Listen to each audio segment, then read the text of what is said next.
I'm James, and today we're going to walk you through the basics of Cerner. When you open Cerner, your page might look slightly different, but the aim once everything's set up is for it to look much like this. This is the critical care work list. We have a list of patients, along with their location, their time of arrival into the hospital, and eventually we'll populate this with diagnoses, problems, and actions, as well as some extra information on the right. First, we're going to open a patient by clicking on their name directly. These are all test patients, so they won't be applicable to what you're doing in the ICU. Within Patient Summary, I have two views open. You can easily add more by clicking on the plus symbol up here to add a separate view. You'll notice that these are two quite different views, a daily review and the AICU Summary, which contains lots of information segmented in different boxes. We're going to focus on the daily review. Starting at the top, you'll see the Documents folder. Here, this patient hasn't had any documents created, but we can create one, and it'll appear here. Along the side, you have a customizable menu, which corresponds to this section in the middle that you can scroll through. Out to the right-hand side, I've pulled out the examination's findings. So you might find that when you set up Cerner, it will look just like this. To move a box out to the right, scroll to the relevant section, and click on the button here to move it from the contextual view. This will keep it pinned to the right-hand side, so you can write notes very easily while looking at information. If you've used Cerner before, then you might be familiar with the left-hand menu bar. Here you can look in more detail at notes, results, medications, but we find the fastest process is to use the Patient Summary view under the Daily Review tab.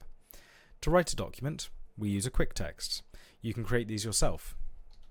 One of the ones that we've created for the ward round is the AICU review. From here you can write an overview about the patient.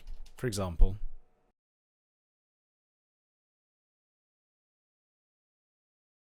with the key information completed, you can then move on to fill in your examination findings. Some of these you'll be able to find within this section of Cerner, but much of it you'll need to examine the patient, and that's the key focus of our daily review. As you can see, I've now filled in my examination as well as other information from within Cerner. I've used the .cw fast to bring up the fast hugbid auto text and filled that in as I see fit. Finally, I've written an impression and a plan. Now we can create a progress note.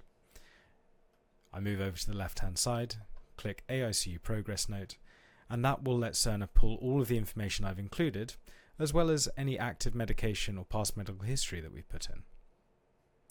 If you'd like, you can delete sections at the top and the bottom that currently aren't in use, before finally saving and closing, so that the note is editable later during the ward round.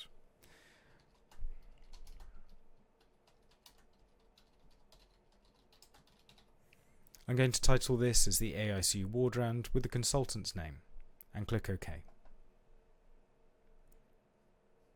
As you can see, once I refresh the document section, that note appears in the In Progress section, meaning it's still editable. So that during the ward round, if we have further plans,